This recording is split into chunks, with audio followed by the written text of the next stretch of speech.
Today, I have a story that explores the fragile line between grief and hope. Imagine losing the love of your life, thinking your heart could never heal until his best friend becomes the unexpected light in your darkest nights. This isn't just a tale of loss. It's a journey of finding comfort, rediscovering love, and questioning what it truly means to move forward. Stay with me because what happens next might surprise you and touch something deep inside your soul. The night Ethan Collins died, I thought I'd buried every part of myself with him, especially the part that craved touch. But then his best friend Liam Carter started showing up, not just with flowers for the grave, but with quiet glances that lingered, hands that brushed too close, and a voice that made my skin hum with a strange kind of warmth I hadn't felt in years. It started innocent enough, a shared drink here, a memory recalled there, a laugh that cracked the coldness in my chest just slightly. But then one night, Liam whispered softly, "You don't have to be alone tonight." Those words haunted me the moment I crossed a line I could never uncross. Ethan's grave was still fresh, the air heavy with loss, and so was my guilt, thick and suffocating. It had been nearly 2 years since I lost him, but to me, the world had split into two halves before Ethan and after. I still slept on my side of the bed, preparing too much food for one, and left the bathroom light on at night because Ethan had said he liked the glow. The grief I carried now was quieter, not the kind that took my breath away, but a steady ache that settled deep into my bones. Our small suburban house outside Portland, where Ethan and I had built 10 years of life together, felt emptier than ever. Neighbors had changed. Friends drifted away like autumn leaves. But Liam was a constant. Ethan's closest friend since college, bound by years of shared military service, he remained a steady presence in my fractured world. Liam had been there for all the milestones, when Ethan proposed at our wedding as best man, and at the hospital the night Ethan fell ill. After the funeral, he stayed close, not in a way that overwhelmed, but in a quiet, dependable manner. He brought groceries without being asked, mowed the lawn when it grew wild, and texted me every Sunday checking if I needed anything. At first I believed his presence was simply loyalty to Ethan's memory, but slowly our dynamic began to shift. One rainy February afternoon, while trying to change a ceiling light bulb, I nearly toppled off the step stool. Liam appeared unexpectedly, breaking his usual pattern, and caught me before I fell. His hands steadied me, resting gently on my waist, and for a moment that stretched longer than it should have, we froze. His eyes searched mine, not with desire, but with a deep concern and intensity that made the world around me disappear. "Are you okay?" he asked softly. "Yeah, just clumsy today," I managed. He chuckled but held me steady a moment longer. From that day I noticed Liam differently, not just as Ethan's best friend, but as a man. Where Ethan was quiet and reserved, Liam was straightforward and witty, with a rough edge carved from his military years. Yet beneath it all, he was kind and observant in ways that caught me by surprise. He remembered the small things, how I took my coffee, the dark chocolate he'd bring when I had a tough week, and even asked about the garden Ethan and I tended together. One evening, after fixing a leaky faucet, Liam stayed for dinner. We ate spaghetti on the back porch as the sun dipped behind the trees. For the first time in ages, I found myself laughing, a feeling both foreign and familiar. He shared stories of his and Ethan's younger days, pranks at college, surfing dares before my wedding memories that made me laugh until I cried and then cry because I missed Ethan so fiercely. Liam sat quietly holding my hand, his presence a steady comfort. Days blurred as he came more often, sometimes just for conversation, other times helping with chores. Our closeness grew natural, effortless, yet tinged with moments that hovered on the edge of something more. His hand lingering a bit too long on my back, a glance that refused to look away, conversations venturing into intimate territory neither dared to name. One night we watched an old movie in the living room. I drifted off with my head on his shoulder, waking to find him awake watching the flickering credits. Apologizing, I pulled away, but his gentle touch on my wrist stopped me. "It's okay," he whispered. "I don't mind." That moment stayed with me, mingling with guilt and confusion. Was I betraying Ethan's memory? Was Liam crossing a boundary using our shared grief? Or were we simply two lonely souls finding solace in each other? The tension culminated during a stormy weekend when the power went out. Liam called immediately, saying, "I'm coming over," and arrived with flashlights, batteries, and a bottle of red wine. We lit candles and played cards by lantern light. For a few hours, the pounding rain and soft candlelight made the world outside vanish. It felt dangerously intimate, yet I let it be. That night, I left my bedroom door cracked, not entirely by accident. My heart raced as I listened for Liam's footsteps, but he never came upstairs. The next morning, I found him asleep on the couch, large frame, curled under a throw blanket. Watching him breathe, I wondered what I wanted. What I was doing, was this grief healing or the start of something else? The more time I spent with Liam, the more complicated everything became. Small things revealed my changing feelings, how my skin tingled when his hand brushed mine, how my heart skipped when he leaned in to whisper, how I caught myself wondering what his kiss would feel like. His eyes, steady, warm, that once only held memories of Ethan, now reflected something new, something I wasn't ready to admit. I told myself it was loneliness and vulnerability, but deep inside I knew better. Liam was looking at me differently, and I was responding in kind. One rainy spring evening, Liam came over to help clean gutters, but we ended up inside instead. Over tea, we watched Casablanca. As the credits rolled, he said softly, "I feel like Ethan would want me to be here for you in more ways than just a friend." My breath caught, unsure how to respond. The tension thickened, hanging between us like a fragile thread. I whispered, "Do you really think that—" Liam nodded slowly. "I do, but only if you want it too. I don't want to overstep." The word echoed painfully. What would Ethan think if he saw this? His best friend, his wife, entwined in late-night talks, unspoken emotions, a closeness I hadn't felt since Ethan died. Yet a part of me yearned to say yes, to explore what might be. I couldn't answer and fled to bed, heart pounding, trapped between guilt and desire. Liam respected my space, but watched me with searching eyes, waiting. I avoided him, dodged his calls, skipped coffee shut doors quickly, but avoidance crumbled. One weekend, I cleaned the attic, a grief-fueled surge, and stumbled upon a box of Ethan's belongings, letters, photos, his worn baseball glove, memories crashing over me. I collapsed in tears on the floor, broken and raw. Somehow Liam found me. He said nothing, only sat beside me, enfolded me in his arms, and let me sob. We spoke no words of feeling that day, nor of the fragile line we almost crossed, but something shifted. I let him back in, and he returned to helping, caring, filling silences with presence. The space between us became familiar, charged with tension. I found myself dressing with care before his visits, wrestling with fear and hope.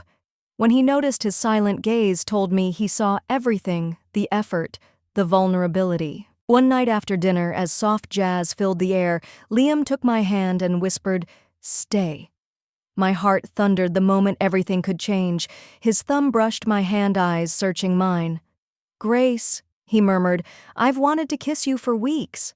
My throat closed. Part of me screamed it was wrong, yet another part yearned for it. His warm breath brushed my lips, but I pulled away. "I'm scared," I confessed. He nodded. "So am I. But we can go slow. Only if it feels right." I nodded, trembling. That night, alone under the sheets, I replayed the moments, his touch, his gaze, the restraint in his eyes. I wasn't naive. Liam had been Ethan's closest friend for over 15 years, stood by during his cancer battle and funeral, yet my thoughts wandered to Liam's warmth, the lingering scent of his cologne. Barefoot, I wandered to the kitchen, startled to find him pouring water, casually dressed. Our fingers brushed, the moment stretched endlessly. He invited me to sit with him. In moonlit silence, shoulders touching vulnerability hung in the air. He spoke of worry, of longing, of nights spent watching me from afar. I admitted my fears, my disbelief that I could ever feel again. His whispered assurance that he had felt too cracked my defenses. Our confession led to a kiss, hesitant at first, then urgent. Grief and longing poured out. We clung to each other, confessing without words. His hands memorized my curves. I held him like a lifeline. We moved to the couch, searching eyes for doubt. There was none. "Are you sure?" he asked. "I need this," I breathed. Our night was slow, intense, filled with rediscovery of being seen, of being wanted. Liam was gentle yet hungry, and I surrendered. Afterward, tangled and breathless, I rested on his chest, his hand stroking my hair. The silence was warm, not heavy. "I didn't expect this," I whispered. "Neither did I," he murmured, "but I don't regret it." "What now?" I asked. He smiled softly. "One step at a time. If it was only tonight, that's okay. But if it's more, I want to explore it with you." 1,000 reasons urged retreat, but I stayed. "I don't want to be alone anymore." "You're not," he whispered, pulling me close. Morning sunlight cast golden stripes as I woke in Liam's arms. No grand words, just quiet understanding. He made coffee. I sat wrapped in his shirt scent, lingering. When he placed the mug before me, hopeful, he asked if I regretted last night. "No," I said softly. It felt right, even unexpected. We talked openly about Ethan grief boundaries and what could come next. Liam didn't try to replace Ethan. I didn't force anything false. We let it unfold naturally. Some may judge us, say we crossed a line, but love doesn't obey rules, especially when healing is involved. Liam didn't fill Ethan's silence. He helped me find myself again. For the first time in years, I wasn't just surviving. I was living again. The days after that night felt surreal. Liam and I began to navigate uncharted waters, a space where grief intertwined with hope, where friendship blurred into something more tender and fragile. Every touch, every glance carried the weight of memories past and the promise of something new. I found myself waking up to the sound of his voice, soft and steady, telling stories about Ethan's laughter, his courage, the way he faced each day with quiet strength. Liam never tried to replace Ethan. He honored him, and in doing so, he honored me. There were moments I doubted myself, wondering if I was betraying Ethan's memory, or if I was just too afraid to face the emptiness alone. But Liam was patient. He never rushed me, never pushed. He waited, standing by me as I slowly learned to breathe again, to laugh again, to love again. One afternoon, as the sun poured golden light through the kitchen window, Liam reached out and took my hand. "Grace," he said, his voice trembling with something I couldn't quite name. "I want to be here for you, not just as a friend, but as something more if you're ready." My heart pounded fiercely. The fear was still there, but beneath it blossomed a fragile hope.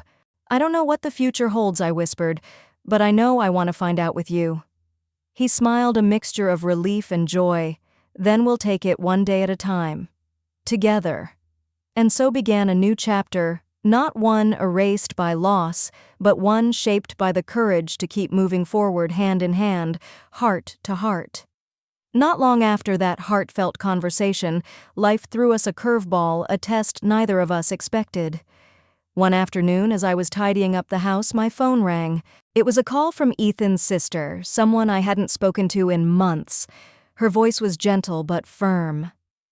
"Grace, I know this might be difficult, but I wanted to talk about some of Ethan's things. There's a box of his old letters and belongings I found.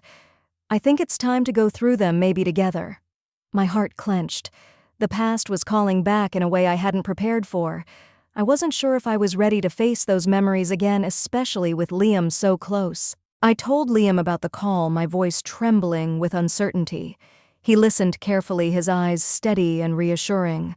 "Whatever you need, I'm here," he said softly. "We can face it together."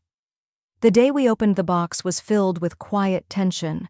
Each letter, each photograph was a portal to the life Ethan and I had shared. I saw his handwriting, the dates, the little notes, reminders of a past that shaped me but no longer defined my future. Liam didn't say much. He let me lead, but his presence was a constant anchor. After hours, exhausted and emotionally drained, I leaned on Liam, tears slipping down my cheeks. "You've helped me find a way forward," I whispered. "I'm scared, but I want to keep moving." He held me tighter. "We'll keep moving together." That night we talked late into the evening about grief, hope, fears, and dreams. For the first time, I shared parts of myself I'd locked away, and Liam did the same. It wasn't perfect.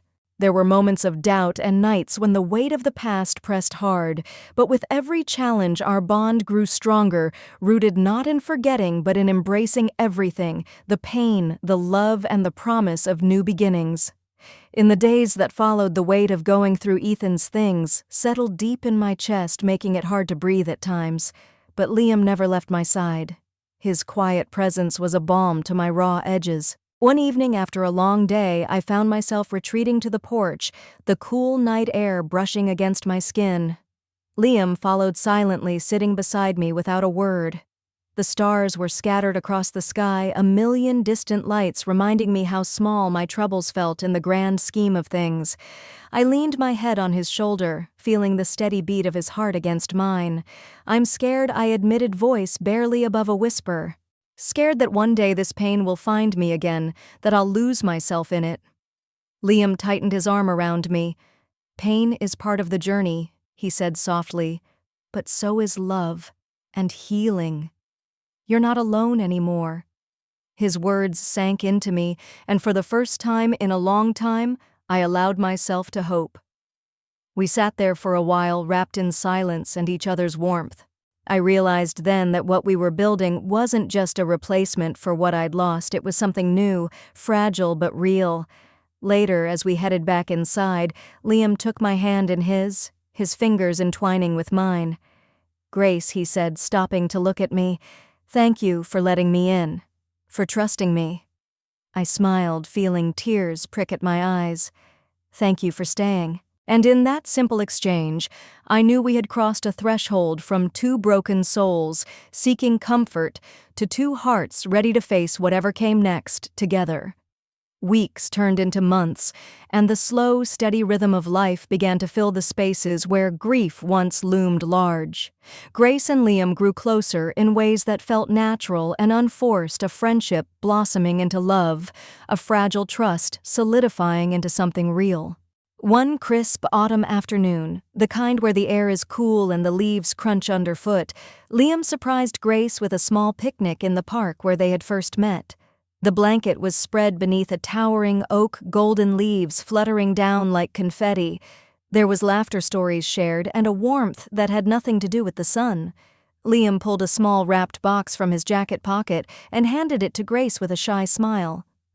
"Open it," he urged gently. Inside was a delicate silver locket, its surface engraved with the initials G and L intertwined. Tears welled in Grace's eyes. "It's beautiful," she whispered, touched by the simple but profound gesture. "It's a promise," Liam said softly, "that no matter what the past holds, we're writing the next chapter together." Grace reached for his hand, squeezing it tight. "I never thought I'd be able to love again," she admitted, "but you showed me it's possible." He smiled, brushing a stray leaf from her hair. "You taught me how to hope." As they sat beneath the oak surrounded by the golden glow of the season, Grace realized that while her past would always be part of her story, her future was finally hers to create. With Liam by her side, she was ready for whatever came next.